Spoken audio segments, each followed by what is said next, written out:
지난 3월 첫 주부터 저희는 성경이 가르치시는 구원의 교리, 은혜의 교리들을 함께 살펴보고 있습니다. 그래서 제일 처음에 이렇게 말씀드렸던 것은 우리 인간의 전적 타락이라고 하는 그런 교리였습니다.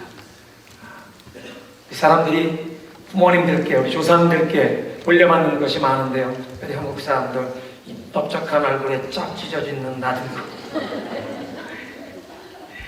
이런 겉모습만 우리 부모님들께 물려받는 것이 아니라 죄의 성향까지도 우리 부모님들께 물려받아서, 그래서 아담과 하와의 모든 후손이 그 죄성을 가지고 태어나는 순간부터 죄인으로 태어나 그 죄성을 따라 살다가 영원히 멸망받을 수밖에 없는 그런 비참한 인생들이라는 것을 말씀드렸습니다. 물에 빠져 죽어가는 사람이 자기 스스로를 구조할 수 없듯이 우리 인간은 이렇게 비참한 처지에 있다는 것입니다. 성경은 말씀하시기를 의인은 없나니 하나도 없으며 깨닫는 자도 없고 하나님이 누구신지 인생이 무엇인지 나는 어떻게 살아야 하는지 깨닫는 자도 없고 하나님을 찾는 자도 하나도 없도다.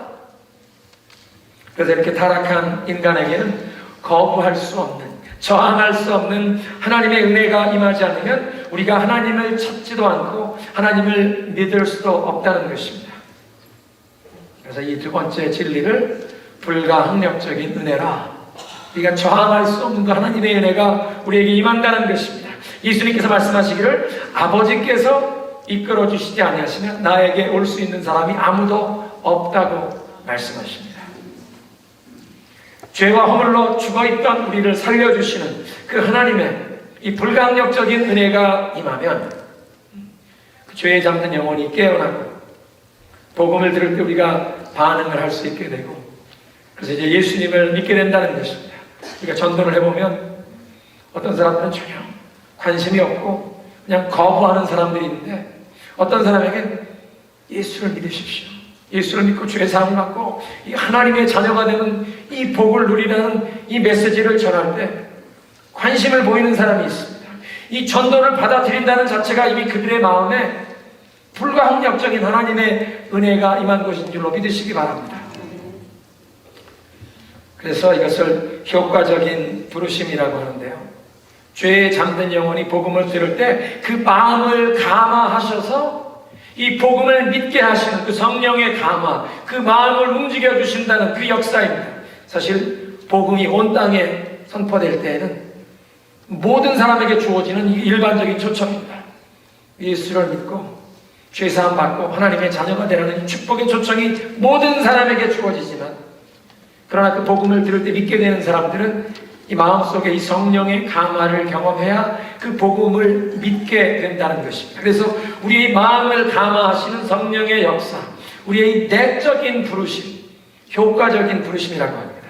왜냐하면 그 성령의 터치는 복음을 들을 때 이 사람으로 확실히 믿게 하고 예수 그리스도 의지하게 하고 거듭나서 천국 백성이 되게 하는, 구원에 이르게 하는 이 효과를 확실하게 가져오시기에 효과적인 부르심. 사랑하는 성도 여러분, 예수님이 하나님의 아들이심이 믿어지십니까? 나의 구원자인 것이 믿어지십니까? 성경이 하나님의 말씀이신 것이 믿어지십니까? 여러분에게도 이 하나님의 불가항력적인 은혜가 임한 줄로 믿으시기 바랍니다. 그 하나님의 은혜가 임해서 믿어지는 것입니다. 세 번째 교리는 구원의 은혜가 우리에게 이렇게 주어진 것은 예수님께서 우리의 죄를 위해 십자가에서 그 모든 대속의 제물로 자신을 내어주셨다는 것 때문에 이렇게 구원의 은혜가 우리에게 임했다는 것입니다.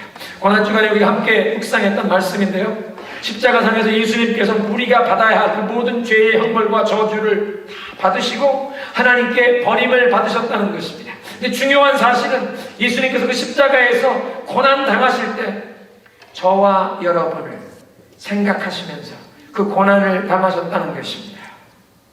예수님께서 십자가에서 달려돌아가실 때 구체적으로 누구를 위해서 당신이 그 고통과 그 모든 수치를 당하시는지 알고 계셨는데, 그 십자가에서 저와 여러분을 생각하시며 그 고난을 당하시는 것입니다.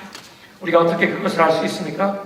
성경 말씀을 보면 히브리서 12장 2절 이렇게 얘기합니다. 믿음의 주여 온전케 하시는 이 예수를 바라보자. 그는 그 앞에 있는 기쁨을 위하여 십자가를 참으사 부끄러움을 개의치 아니하시더니. 예수님께서 십자가에서 그 모든 고통을 참으시고 부끄러움을 개의치 아니하셨는데, 그 이유는 그 앞에 있는 어떤 기쁨을 위하여, 그 기쁨을 바라보시면서 그 십자가를 감내하셨다는 것입니다. 어떤 기쁨이었습니까? 예수님을 알고 그 십자가의 그 모진 고통, 그 모든 수치를 다 견디게 한 그 기쁨이 무슨 기쁨입니까? 이사야 53장을 보면 여호와의 종의 노래가 적혀 있습니다. 고난받는 여호와의 종의 노래입니다. 메시아께서, 하나님께서 보내실 그 메시아께서 저와 여러분, 하나님의 백성들의 그 모든 죄를 담당하신 그 속죄 제물로 십자가에 고난받으실 것을 예수님이 오시기 600년 전에 선지자 이사야의 입을 통해 하나님이 선포하게 하셨던 그 내용이었습니다. 근데 그 이사야 53장 11절은 이렇게 얘기합니다. 그가 자기 영혼에 수고한 것을 보고 만족하게 여길 것이다. 나의 의로운 종이 자기 지식으로 많은 사람을 의롭게 하며 또 그들의 죄악을 친히 담당하리로다. 나의 종이 그 영혼에 그 수고한 것을 보고 만족하리라. 현대인의 성경은 이렇게 번역했습니다. 그는 자기 영혼이 고통을 당해 그 얻어진 결과를 보고 만족하게 여길 것이다. 그 영혼이 고통을 당하고 그 모든 수고를 한 그 결과를 보고 만족함을, 기쁨을 누릴 것인데, 그 만족하게 기쁨을 누릴 그 결과가 무엇이었습니까? 나의 의로운 종이 자기 지식으로 많은 사람을 의롭게 하리라. 사랑하는 성도 여러분, 예수님께서 십자가에서 그 모든 고통을 참으신 것은 당신을 그 죄를 위한 희생제물로 내어주심으로 말미암아 예수님의 그 십자가의 공로로 그 모든 죄가 사함받고 이제 하나님의 자녀로 일컬음을 받고 의롭다 일컬음을 받고 그 칭의의 은총을 입고 천국 백성이 되어 하나님의 가족이 되어 영원토록 하나님 앞에서 기쁨으로 찬양과 경배를 누릴 그 주의 백성들을 바라보셨기에 십자가의 그 순환을 참으신 줄로 믿으시기 바랍니다. 그 십자가에 달리셔서 예수님께서 저와 여러분을 생각하시며 저와 여러분의 이름을 부르시며 그 고통을 참으신 것입니다. 그래서 어떤 분은 그렇게 얘기합니다. 예수님을 십자가에 매달려 있게 한 것은 그 손과 발의 굵은 못이 아니라 그분의 사랑이었습니다. 여러분을 위한 그분의 사랑이었습니다. 그분의 사랑이, 당신이 거기에서 고통을 당하지 않으면 우리가 죄사함 받을 수 없고 우리가 하나님의 자녀가 될 수 없었기에 예수님의 사랑이 그곳에 매달려 있게 했다는 것입니다. 믿으십니까? 이 진리를 깨닫게 되면 우리가 마음으로 감사할 수밖에 없습니다. 한번 따라해서 예수님 감사합니다. 나를 위해 생명을 주셨군요. 나를 위해 십자가에서 고난당하셨군요. 예수님 감사합니다. 사랑합니다. 아멘입니다. 예수님께서 십자가에서 저와 여러분의 이름을 부르시며 저와 여러분을 기억하시며 그 고통을 참으신 것입니다. 이것을 우리는 특별한 구속이라 그렇게 얘기합니다. 누구를 위해서 내 자신을 이 죄의 속죄 제물로 내어주시는지 주님이 구체적으로 알고 계셨기 때문에, 영어로는 particular redemption, particular person, 내가 누구의 죄를 위해 이 희생을 당하는지 구체적으로 알고 계시면서 그 고통을 감당하셨다는 진리입니다. 우리가 보통 예수님께서 온 인류의 죄를 담당하시고 십자가에서 돌아가셨다고 말씀하시는데요, 그 온 인류의 죄를 위해 죽으셨다는 그 말씀 때문에 그는 인류의 모든 사람들이 한 사람도 빠지지 않고 그들의 죄가 다 사함받고 구원받는다는 얘기는 아닙니다. 예수님의 십자가의 공로로 온 세상 모든 나라 사람들 가운데, 요한계시록의 표현을 빌자면 모든 족속과 방언과 백성과 나라 중에서 하나님의 백성들이, 그 가운데 선택받은 자들이 그들의 죄사함 받고 구원받아 이제 하나님 앞에 이 의로운 이 예배 공동체로 설 것을 주님이 보셨다는 것입니다. 모든 나라 사람들 가운데 이 온 역사를 통해서 구원받은 이 모든 백성들이 온 세상 가운데 있을 것을 얘기하는 것이지, 예수님께서 온 인류의 죄를 담당해 십자가에 돌아가셨다고 김일성, 김정일이도 천국에 갔다는 얘기가 아닙니다.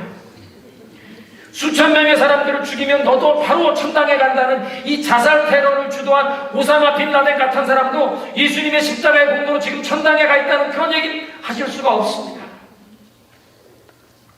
그러니까 예수님의 십자가의 고난, 이 온 인류를 위해 죽으셨다고 모든 죽는 사람은 다 천국에 간다는 만인 구원론을 얘기하는 것은 절대 아닙니다. 예수님의 십자가의 희생이 오직 구원받을 하나님의 백성을 위해서만 자기 자신을 내어주신 희생 제물이었다는 것입니다. 그러니까 이 예수님의 그 십자가의 은총을 입고도 구원받지 못할 사람은 아무도 없다는 것입니다. 예수님의 보혈의 공로가 여러분에게 주어지면 그 보혈의 공로를 입은 사람 중에 구원받지 못할 사람은 아무도 없다는 것입니다. 그래서 이것을 제한적인 속죄라, limited atonement, 예수님의 십자가의 능력이 제한되었다는 것이 아니라 예수님께서 십자가에 돌아가실 때 자기 자신을 이 죄의 대성물로 내어주신 것이 구체적인 이 구원의 대상이 정해져 있었다는 얘기입니다. 그 가운데 저와 여러분이 포함된 것 얼마나 큰 축복입니까? 그래서 십자가에서 그렇게 저와 여러분의 죄를 위한 완전한 이 죄과를 다 담당하셨기에 예수님께서 마지막에 다 이루었도다, 이 죄가를 다 지불했다 선언하지 않으셨습니까? 십자가의 희생은 우리를 위한 완전한 구원을 이루신 줄로 믿으시기 바랍니다. 예수님의 십자가의 공로 이외에 우리가 구원을 받기 위해서 뭔가 더 해야 할 일은 없습니다. 예수님의 십자가 공로 이외에 구원의 조건으로 그 무엇도 우리가 보탤 수가 없다는 것입니다.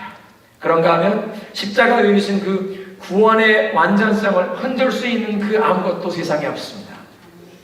요즘에 좀 이상한 종말론이 우리 주변에 돌다 보니까 어떤 사람들은 이 예수님의 십자가의 구원을 받은, 예수를 믿고 거듭나서 성령 세례를 받고 이 십자가의 피의 공로로 구원받은 사람도 어떤 일에 연루가 되면 그 구원이 취소가 돼 구원을 상실한다, 이런 말씀은 십자가에서 온전히 이루신 예수 그리스도의 그 구원의 완전성을 폄하하는 것입니다. 예수님의 그 십자가의 제사, 그 십자가의 희생, 그것을 모욕하는 행위입니다. 여러분, 십자가에서 예수님께서, 하나님의 아들께서 당신의 생명을 주셨다면 그 십자가의 공로를 그 무엇도 흔들 수 없는 줄로 믿으시기 바랍니다. 십자가의 공로로 구원받았는데 그 구원을 무효화시킨다는 얘기는 죄송하지만 신성모독에 해당합니다. 그 누가 그 십자가의 공로를 무효화시킬 수가 있습니까? 로마서 8장을 보십시오. 다음 주 메시지에 이걸 더 말씀 자세히 나누겠습니다. 오늘 우리가 함께 성경 말씀을 통해 살펴보게 되는 구원의 네 번째 교리는 택하심의 은총입니다. 하나님께서 누구를 구원하실지, 당신의 그 구원의 대상, 축복의 대상, 사랑의 대상을 하나님의 선하신 뜻 가운데 선택하셨다는 그런 뜻입니다. 오늘 예배의 부름이었습니다. 요한복음 15장 16절, 너희가 나를 택한 것이 아니요 내가 너희를 택하여 세웠나니 이는 너희가 가서 열매를 맺게 하려 함이라. 항상 있는 열매. 주님 말씀하십니다. 아니 내가 예수님을 믿겠다고 헌신하며 교회에 찾아온 줄 알았더니 예수님 말씀하시기를 도리어 예수님이 우리를 택해 주셨다고 말씀해요. 예수님이 하나님의 아들이시여 나의 구원자이심이 믿어지는 사람은 그래서 곰곰하게 생각해 볼 수가 있습니다.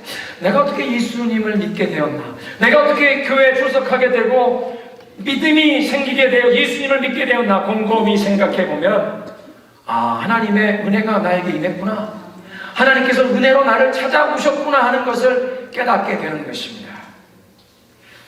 스스로 죄인이라고 생각하지 않고 그래서 하나님을 찾을 필요도 느끼지 못하는 수많은 사람들이 우리 주변에 있습니다. 영적인 감각이 완전히 마비되어서 이 세상적인 쾌락과 눈에 보이는 것들, 이 마음에 원하는 이 세상의 욕심을 위해 열심히 사는 그런 사람들이 많습니다. 성경은 이런 사람들을 일컬어 그 죄와 허물로 영적으로 죽은 사람들이라, 영적인 감각이 마비된 정도가 아니라 영적으로 이미 죽었다라고 얘기하십니다. 우리들도 사실 그들과 별 큰 차이가 없는 사람이었습니다. 그런데 저항할 수 없는 불가항력적인 하나님의 은혜가 우리의 마음 가운데 임하여 예수님을 믿게 된 것입니다. 눈에 보이지도 않는 하나님이 믿어지는 것입니다. 성경이 하나님의 말씀인 것이 믿어지는 것입니다. 내가 하나님 앞에서 죄인인 것이 깨달아지는 것입니다. 그리고 내 죄를 위해서 하나님의 하나밖에 없는 아들 독생자 예수를 보내주셨고 그 예수님이 십자가에서 나의 죄를 위해 달려 돌아가신 것이 믿어지는 것입니다. 그 예수님이 죄와 사망의 권세를 깨뜨리시고 부활하셔서 지금도 살아계셔서 내 기도를 들으시고 나에게 소망을 주시는 살아계신 하나님이심이 믿어지는 것입니다. 내가 예수님을 믿겠다고 찾아 나온 게 아니라 예수님께서 나를 택하여 주신 줄로 믿으시기 바랍니다. 사도 바울의 그 1차 전도 여행 중에 그런 사건이 기록되어 있습니다. 비시디아 안디옥이라는 도시에 가서 복음을 전하는데 수많은 사람들이 듣게 되었습니다. 일주일 뒤에 안식일에 회당에 온 도시 사람들이 다 모여왔다 얘기를 합니다. 사도 바울이 복음을 전했습니다. 사람들이 어떻게 반응합니까? 사도행전 13장 48절에 이방인들이 듣고 기뻐하여 하나님의 말씀을 찬송하여 영생을 주시기로 작정된 자는 다 믿더라. 복음을 전했는데 누가 복음을 믿었습니까? 영생을 주기로 다 작정된 자. 누가 이 사람들을 영생을 주기로 작정하셨습니까? 하나님께서. 복음을 들어보기도 전에, 교회에 발을 들여놓기도 전에, 한 번도 이 복음을 들어보기도 전에 이미 하나님께서 그들에게 영생을 주시기로 작정을 하셨다는 것입니다. 하나님이 이미 선택을 하셨다는 것입니다. 그 선택한 사람이 교회에 와서 복음을 듣다가 그게 믿어지는 것입니다. 믿게 되었다는 것입니다. 그날 사도 바울의 설교를 들으면서도 믿지 않은 사람도 많습니다. 그 성경을 읽어보면요, 유대인들도 모였고 많은 이방인들이, 헬라인들이 모였는데 유대인들이 자기들만이 아니라 이 이방인들이 와서 그들도 복음을 듣는, 이 하나님의 진리를 듣는 게 시기가 나서 사도 바울이 복음을 전하되 막 대적합니다. 공격합니다. 그런데도 오늘 성경에 있는 말씀처럼 그 수많은 이방인들이 사도 바울이 전하는 복음을 들으면서 하나님께서 영생을 주시기로 그 작정했던 사람들은 한 사람도 빠짐없이 다 믿더라는 것입니다. 그러니까 택하심을 받은 자들은, 하나님의 그 택하심의 은총을 받은 자들은 반드시 믿음을 가지게 되고 구원을 받게 된다는 것입니다. 여러분들, 하나님께서 구원받을 사람을 택하시는 자, 영생을 주시기로 작정하시는 이 하나님의 선택은 항상 무조건적인 선택입니다. 왜냐하면 구원받을 대상으로 하나님께 뽑히기 위해서 우리가 어떤 기준에 도달해야 한다면, 어떤 조건을 만족시켜야 한다면 아마 그런 조건을 만족시킬 수 있는 사람은 아무도 없을 것입니다. 하나님이 영원 전부터 영원 후까지 계속 기다리셔도 그 하나님 앞에 자격을 갖추어서 구원받을 만한 사람은 한 명도 없을 것입니다. 에베소서 2장 1절로 말씀하십니다. 죄와 허물로 죽었던 너희니라. 죽은 사람은요, 아무런 일도 할 수 없습니다. 아무런 선행을, 영적으로 하나님 앞에 내가 공로를 쌓고 선행을 쌓아 하나님이 나를 뽑아주실 만큼 자격을 갖출 수 있는 그런 선행을 아무것도 할 수가 없다는 것입니다. 그러니까 하나님께서 영생을 주시기로 작정하는, 하나님이 선택하는 것은 항상 무조건적인 선택이십니다. 인간의 어떤 행위나 그 상태에 전혀 상관없이 하나님이 무조건적으로 그냥 택해 주시는 것입니다. 우리 아시아 문화권은 우리의 가족과 혈통을 아주 중요시 여깁니다. 그래서 이 혈통을 따라 가문 안에서 물려받는 것이 많지 않습니까? 그래서 이제 우리네 그런 말이 있지 않습니까? 조상을 잘 만나야 한다. 그런데 여러분, 우리가 하나님께 선택받는 그 축복은 조상의 공로가 아니라 하나님께서 무조건적으로 택해 주시는 줄로 믿으시기 바랍니다. 우리 할아버지가 우리 고향에 이 예배당 건축하신 장로님이니까 하나님께서 우리 가문 축복해서 나를 선택해 주시고 나를 예수 믿게 하셨다. 그게 아니라는 말씀입니다. 물론 부모님 세대에 하나님 앞에 충성하고 헌신하면 그 믿음의 씨앗을 뿌린 것 때문에 자녀들이 축복의 열매를 누리게 될 줄로 믿으시기 바랍니다. 그건 뿌리고 심고 거두는 원리입니다. 그러나 구원의 대상으로 하나님이 선택해 주시는 데에는 이 조상의 공로와는 전혀 관계가 없이 하나님께서 무조건적으로 우리를 택해 주시는 선택의 은총이 임하는 줄로 믿으시기 바랍니다. 내가 다른 사람보다 훨씬 더 뛰어난 사람이어서 더 양심적이고 더 선하고 착하게 살아서 이 남을 많이 돕는 그런 마음을 가져서 하나님이 예쁘게 보시고 나를 선택해 주시는 것이 아니라 하나님의 그 높고 크신 뜻, 인간이 감히 헤아릴 수 없는 하나님의 높고 크신 뜻 가운데 무조건적으로 저와 여러분을 구원의 대상으로, 사랑의 대상으로 선택하시는 줄로 믿으시기 바랍니다. 한번 따라하겠습니다. 선택의 인청은 무조건적이다. 인간적인 어떤 여건, 우리의 어떤 선행이 기준이 되는 것이 아니라 하나님이 그냥 당신의 기쁘신 뜻 가운데 우리를 선택해 주시는 것입니다. 이것을 로마서 9장에서 사도 바울은 야곱과 에서의 이야기를 통해 증거합니다. 야곱과 에사가 쌍둥이였습니다. 어머니 복중에 있는데 이 복중에서 애들이 막 싸우는 것입니다. 리브가가 너무나 답답해서 하나님께 여쭈었습니다. 하나님, 내 뱃속에 쌍둥이가 있는 것 같은데 얘들이 왜 이렇게 싸웁니까? 하나님께서 말씀하십니다. 네 뱃속에 두 나라가 들어있구나, 두 민족이 들어있구나. 그런데 형이 동생을 섬기리라. 아직 태어나지도 않았습니다.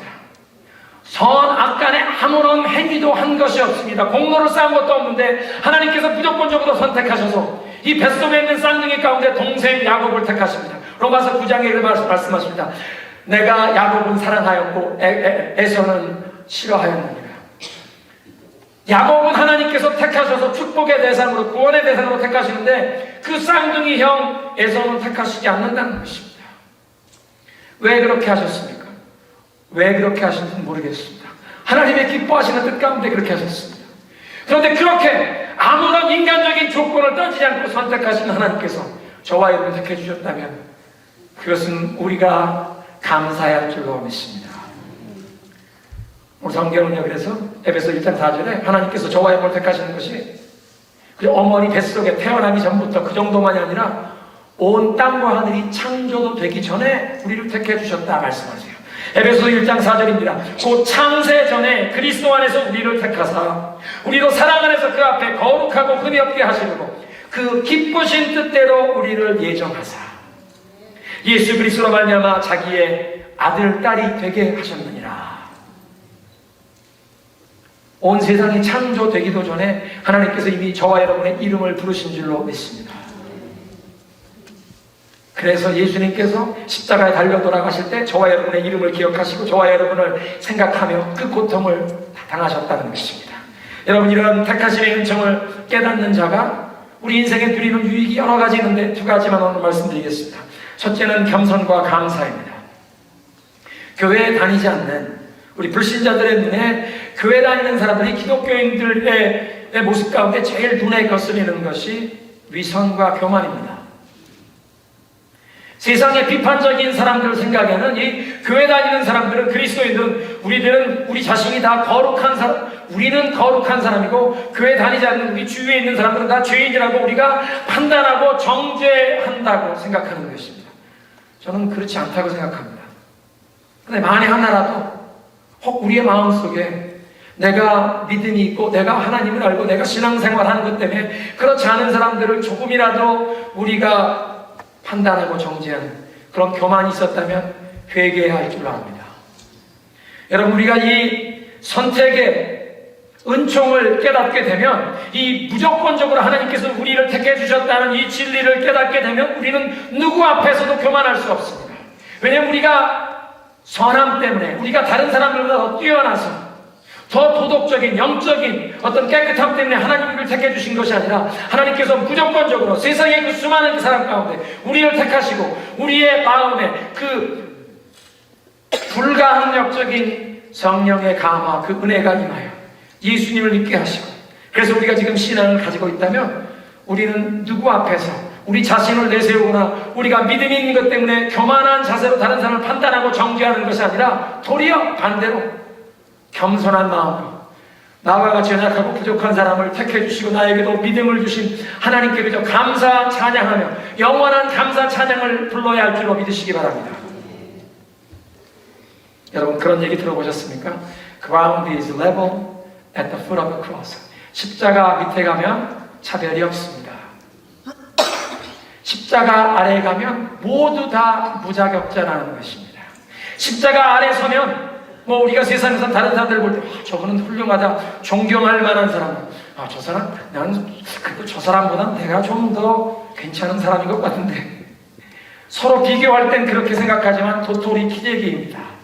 십자가 밑에 가 서고 나면 모두 다 하나님 앞에 무자격자요, 그 십자가에 우리의 죄를 덮으시는 그 보혈의 은총이 필요한 사람들인 줄로 믿으시기 바랍니다. 그래서요, 찰스 스퍼전 목사님은 이렇게 얘기했습니다. 내가 믿기 어려운 것은 하나님께서 세상 모든 사람들을 다 구원하시기로 선택하지 아니하였다는 그 사실보다 나를 구원하려고 선택하셨다는 것이 놀랍습니다.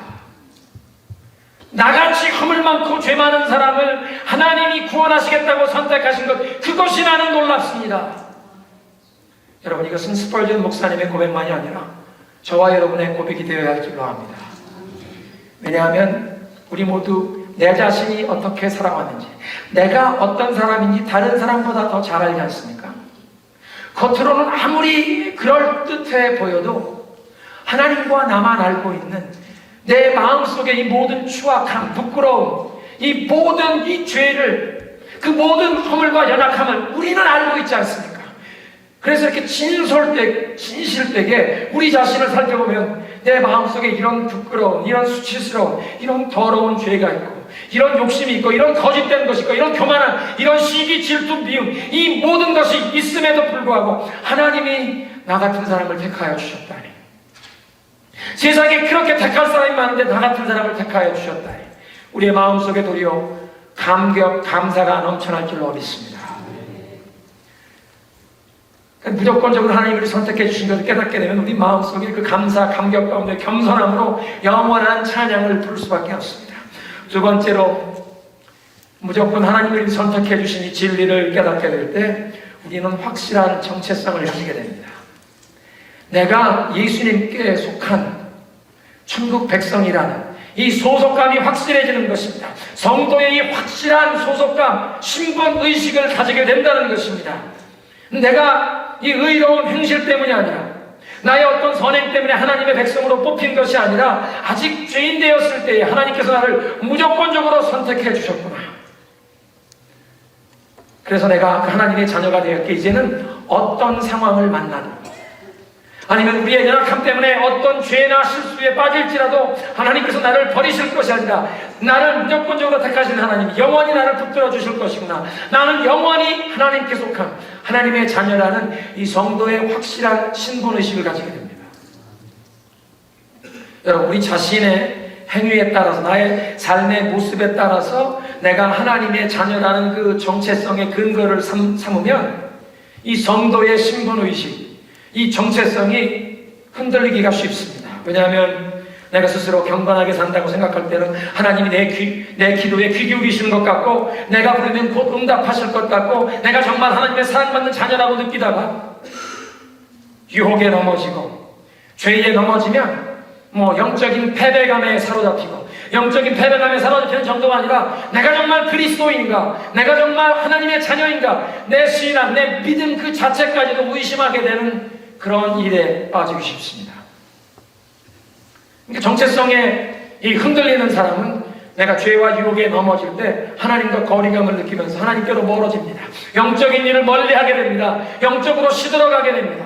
쉽게 얘기하면 시험에 들었다는 얘기를 하면서 영적인 침체에 빠지기 쉽다는 것입니다. 반대로 영적인 정체성이 뚜렷하면 나는 무슨 일이 일어나도 하나님의 자녀라는 그 신분의식이 분명하며, 이것이 나의 어떤 선행 때문이 아니라 하나님께서 무조건적으로 나를 택해 주셨기 때문에 나는 이제 빼도 박도 못하는 하나님의 자녀다. 하나님의 자녀된 내 이 천국 시민된 내 호적을 파갈 사람은 아무도 없다. 그 신분의식이 확실하면 도리어 그 신분의식 때문에 죄와 유혹을 물리칠 힘과 용기가 생기는 줄로 믿습니다. 거룩한 성도의 자존심이 생기게 됩니다. 내가 어찌 이런 일을 하여 나를 선택해 주시고 나를 위해 생명을 주신 예수님의 마음을 아프시게 할까? 아니지. 이런 일은 나에게는 어울리지 않느니라. 나는 하나님의 자녀라. 나는 예수 그리스도의 그 놀라운 사랑과 은혜를 받은 하나님의 백성이라. 내가 이런 죄로 내 스스로를 더럽히지 않으리라. 스스로 죄를 멀리할 수 있는 용기가 생기는 줄로 믿으시기 바랍니다. 그래서 이 거룩한 성도의 자존심을 가지고 죄와 유혹을 물리치게 되고, 혹 만에 하나 죄와 유혹에 넘어질 때라도 거리감을 두고 하나님으로부터 멀리 가는 것이 아니라 도리어 그 모든 우리의 연약함과 허물, 실수, 우리의 죄를 가지고 하나님 앞으로 달려 나아가게 되는 줄로 믿습니다. 여러분, 평소에 어머님의 따뜻한 보살핌, 그 무조건적인 어머님의 그 받아주시는 바다와 같이 넓은 어머니의 그 사랑을 경험한 자녀들은요, 자기가 어떤 문제가 생기면 그 문제를 어머니에게 숨기는 것이 아니라 그 문제를 가지고 어머니에게 찾아가게 되어 있습니다. 확실한 성도의 신분의식을 가진 자들의 삶이 그렇다는 것입니다. 하나님이 나를 무조건적으로 받아주셨으니 어떤 어려움을 만나도 어떤 상황과 여건을 만나도 나의 삶의 모습이 어떨지라도 나는 하나님께 가리라. 말씀을 정리하겠습니다. 우리가 하나님의 그 무조건적인 선택 가운데 하나님의 자녀라는 확신을 가진 성도는 이제 하나님께서 나를 그렇게 하나님의 자녀로 불러주셨기에 나를 선택해 주신 그 하나님의 은혜에 감사하며 도리어 하나님의 말씀에 순종하고 싶은, 도리어 경건한 삶으로 나아가고 싶은 그런 마음의 열심이 일어날 줄로 믿습니다. 하나님께서 저와 여러분을 아무런 조건 없이 하나님의 선하신 기뻐하시는 뜻 가운데 택하셔서 하늘 백성을 삼아 주셨습니다. 여러분 한 분 한 분을 하나님의 그 구원의 사랑의 축복의 대상으로 삼아 주셨다는 것입니다.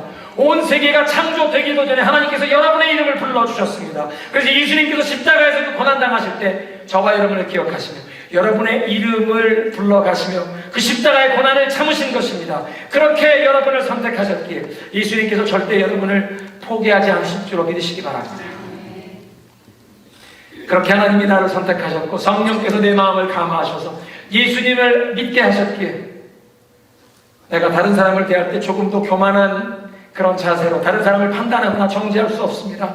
도리어 무조건적으로 허물 많고 죄 많은 나를 그저 택하여 하늘 백성 삼아주신 하나님의 은혜 앞에 겸손함으로 감격과 감사로 영원한 찬양으로 나아가는 것입니다. 그리고 이제 앞으로 내가 하나님 뜻대로 살기 원하는 것은 내가 선하게 살고 공로를 쌓아서 구원을 받으려고 하는 그 안달함이 아니라 이미 하나님이 나를 자녀로 삼아주신 그 은혜와 사랑에 감사함으로 자유함 가운데 그 은혜에 보답하고자 하는 이 감사함 때문에 내 마음속에 말씀대로 살고 싶은, 순종하며 살고 싶은, 주님께 기쁨을 드리고 싶은 그런 열심이 일어날 줄로 믿습니다. 이런 마음으로 우리 찬양을 올려드리겠습니다. 만왕의 왕 내 주께서 왜 고쳐오다겠나. 찬양을 주님의 구에 올려드리며 하나님 나를 선택해 주신 그 크신 은혜에 감사합니다. 예수님 나의 모든 죄를 대속하시기 위해 십자가에 달려 그 고통당하실 때 나를 기억하셨군요. 주님의 은혜에 감사하며 이 찬양을 올려드리겠습니다.